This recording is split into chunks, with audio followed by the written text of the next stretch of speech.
Fala, Rovai, o editorial do Fórum 11:30, queridas, queridos e querides. Me chamaram tanto, me mandaram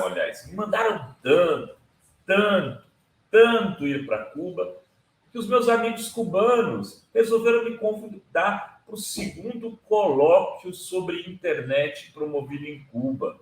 Fomos lá, eu, Breno Altman, Sérgio Amadeu, Renata Miele, Roberto e Sabrina Fernandes, né? Uma delegação cubana, era para estar Juliane Furno, mas ela foi convidada para o BNDES e as agendas não conciliaram, era para ser também a terceira mulher participante desse evento.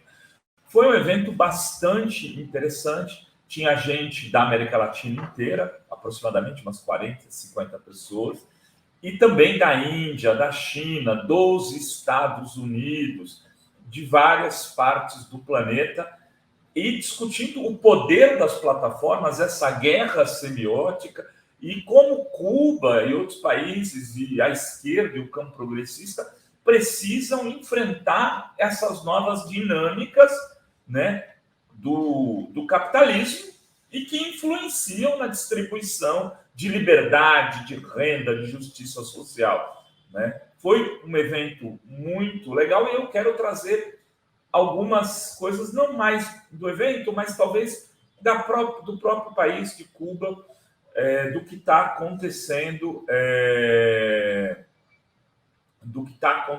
lá e que está acontecendo também na Argentina um pouquinho, até mesmo no Uruguai, a partir das conversas que fiz. Vou tentar depois transformar isso num artigo, mas vai aqui algumas impressões e algumas coisas que aprendi nesses dias de Havana. Muito rápido, cheguei domingo à tarde, saí de lá ontem, né?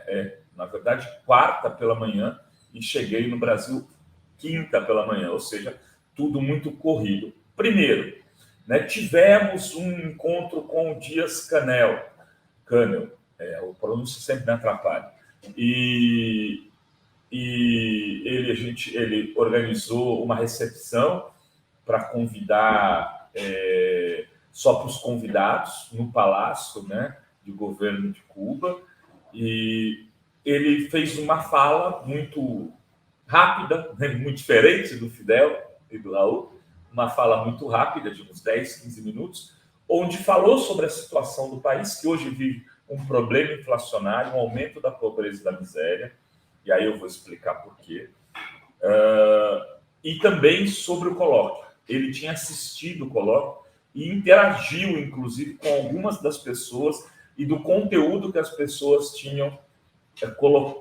falado, proposto dentro do colóquio.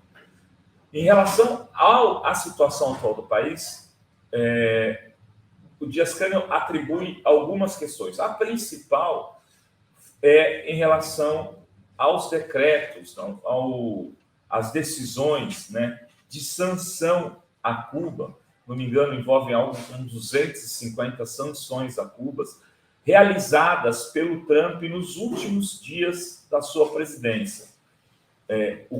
Antes de deixar o governo, o Trump fez uma série de sanções a Cuba que diz respeito, inclusive, à autonomia financeira do país, às relações do país de trocas de mercadorias e com recursos que eram feitas por um banco que acabou sendo impedido de fazer, que agora me foge o nome do banco, mas enfim, isso não é o caso, não é algo tão importante assim. E também a inclusão, o Banco Financeiro Internacional, BFI, né, que é um dos principais de Cuba, que administra boa parte das contas de empresas e empresários estrangeiros e se ocupava das transações vinculadas às empresas mistas. Eles bloquearam esse banco e Cuba passou então a ter dificuldade de fazer qualquer tipo de relação comercial. Além disso, o Trump incluiu Cuba entre os países terroristas, né? Cuba passou a ser considerado um país terrorista no governo Trump. Por quê? Porque, em um dado momento, a partir de um acordo com o governo da Colômbia, com o Santos, né, ainda antes da mudança de governo, das eleições venezuelanas, há uns 4, 5 anos atrás, Cuba abrigou um seminário, uma negociação de paz, um grupo de negociadores. E aí tinha gente da guerrilha colombiana e do governo colombiano dentro de Cuba para discutir que caminhos tomar na Colômbia.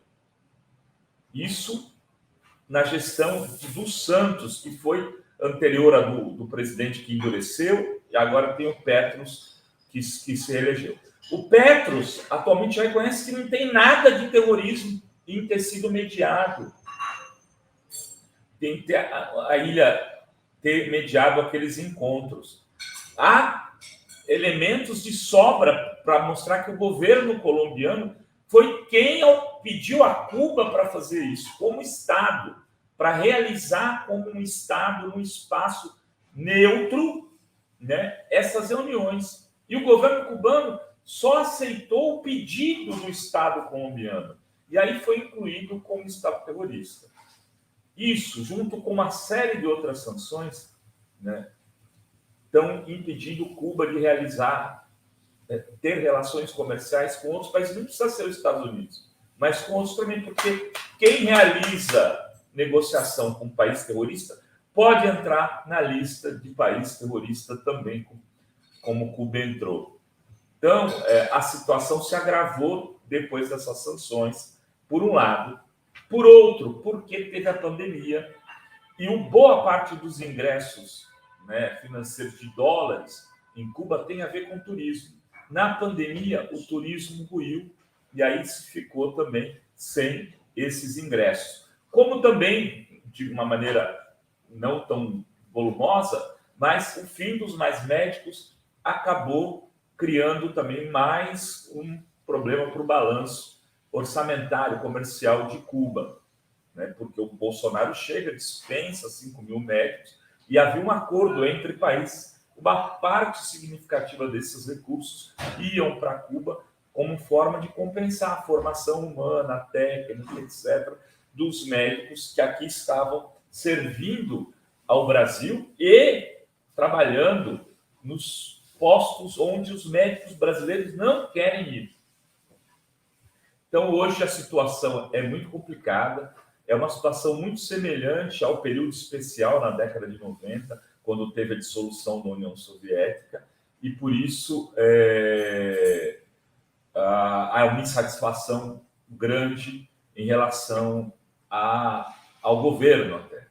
Talvez Cuba esteja vivendo uma quase crise política, além de uma crise econômica. Vai ter eleições em breves e havia uma preocupação, eleições que são dentro do partido, a escolha dos membros, mas sim, tem oposição em Cuba e havia uma preocupação com o que podia acontecer. Essa é a primeira questão.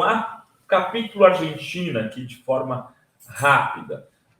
Conversei muito com os peronistas que estavam lá, Maria Fernanda e outros, e a Cristina Kirchner não deve ser candidata, ela está condenada a 6 anos, ela foi condenada a não poder nunca mais se candidatar a ocupar um cargo público. Há possibilidade de reverter isso, mas ela não quer disputar a eleição com essa decisão. Já parece que é uma decisão tomada dela. E não vai apoiar o Fernandes. Não existe, segundo os jornalistas com quem conversei, nenhuma chance de Cristina apoiar o Fernandes para a sua reeleição. Isto posto, não existe candidato para enfrentar Macri ou o macrismo, porque uma das possibilidades é de que a candidata de Macri seja a prefeita de Buenos Aires.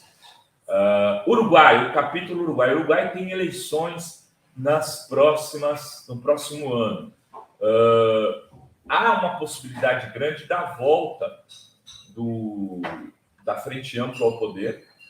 O governo atual liberal não é um governo desastroso, mas há um sentimento de boa parte da população de que a Frente Ampla deveria voltar. inclusive porque a proposta de reformas da Previdência, que são duras, e espera-se que com a vinda da Frente Ampla isso não ocorra.